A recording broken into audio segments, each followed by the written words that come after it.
안녕하세요 여러분. 오늘은 유신체제의 성립과 붕괴 과정에 대해서 같이 공부해 보겠습니다. 1963년 5.16 군사정변 이후 대선에 당선된 박정희는 67년 선거에서도 경제성장 수치를 바탕으로 대통령에 당선되었습니다. 문제는 당시 헌법에서는 초대 대통령을 제외하고는 대통령을 3번 이상 할 수는 없다는 점이었습니다. 이승만과 마찬가지로 장기 집권을 꿈꾸었던 박정희는 1969년 대통령을 3번 연임하는 것은 가능하다는 3선 개헌안을 국회에 제출하게 되었습니다. 하지만 개헌 과정은 쉽지가 않았습니다. 당시에는 야당과 시민들 뿐만 아니라 여당 내에서도 3선 개헌안을 반대하는 목소리가 강했습니다. 하지만 박정희와 추종 세력은 이번이 마지막이라는 약속까지 하면서 주변의 반대를 무릅쓰고 결국 개헌안을 통과시켰습니다. 이로써 박정희는 7대 대통령 선거에서도 당선이 되었습니다. 하지만 7대 선거에서는 야당 후보인 김대중이 출마해서 이전과는 다른 접전 양상이 펼쳐졌고 박정희 정권의 장기 집권을 비판하는 민주화 목소리도 점차 커지고 있었습니다. 당시 국제정세도 반공을 표방하는 박정희 정부 입장에서는 좋지 못했습니다. 미국 대통령 닉슨은 닉슨 독트린을 발표해서 냉전 체제의 해소를 추구하였고 오랫동안 대치 중이던 중국과 적대 관계를 청산하기도 하였습니다.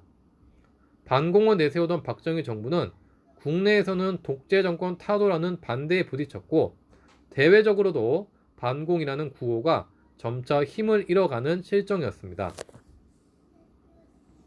이에 박정희는 1972년 유신 쿠데타를 감행해서 유신 헌법이라는 초유의 헌법을 만들어 장기 독재를 계획하게 되었습니다. 당시 이 헌법의 내용을 보면 대통령 임기를 6년으로 늘렸고 출마 횟수의 제한을 없앴습니다. 대통령 선출 방법도 국민의 직접 선거가 아니라 통일 주체 국민회의에서만 뽑도록 바꾸었지요. 게다가 대통령은 국회의원의 3분의 1을 추천할 수 있었고 국회 해산권까지도 행사할 수가 있었습니다. 대법원장 임명권도 대통령이 가짐으로써 대통령은 정책을 집행하는 행정부뿐만 아니라 법을 만드는 국회, 법의 기초에서 판결을 내리는 대법원까지 장악하게 되었습니다. 한마디로 모든 권력이 대통령으로부터 나오게 된 것입니다. 더욱이 국민의 기본권을 제한할 수 있는 긴급 조치권을 만들어서 반대 세력을 억압하는 데도 이용했습니다. 박정희 정부는 유신체제를 한국식 민주주의라고 합리화했지만 유신체제는 정작 민주주의와는 정반대인 장기 독재 체제였습니다. 유신체제 아래에서는 국민들은 언론, 출판, 결사 등 기본적인 권리마저 제대로 누릴 수가 없었습니다. 국가 권력에 의한 인권 침해가 빈번하게 일어났고 장발 단속 등 국민의 일상생활 통제도 심해져만 갔습니다. 이에 학생, 종교인 등 민주 세력은 치열하게 민주화 운동을 전개해 나갔습니다. 민주인사들은 장준하 선생님을 중심으로 개헌 청원 100만인 서명 운동을 전개하였고 김대중, 윤보선 등의 인사들이 유신체제를 정면으로 비판하는 3.1 민주구국선언을 발표하기도 했습니다. 유신을 반대하는 민주화 운동이 끊임없이 이어지는 가운데 1979년에는 부산과 마산에서 대규모 유신체제 반대 시위가 펼쳐졌고 이는 전국적으로 확산되었습니다. 이러한 위기 속에서 부산과 마산의 시위 진압을 놓고 박정희 측근 사이에서 갈등이 벌어졌습니다.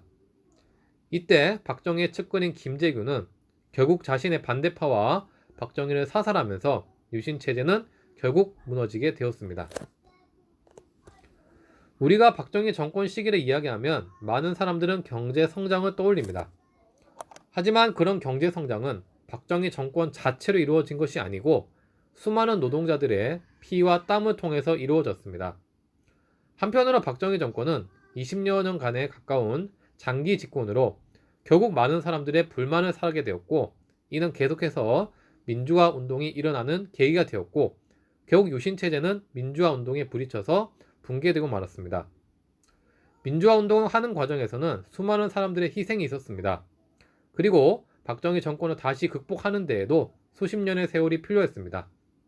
하지만 시민들은 그런 상황에서도 좌절하지 않고 올바른 길을 찾아서 자신의 뜻을 펼쳤고, 이는 결국 우리가 유신체제를 무너뜨리는 성과로 나타나게 되었다고 볼 수 있습니다. 네, 이렇게 이번 수업 마치겠고요. 다음 시간에 뵙도록 하겠습니다. 수고하셨습니다.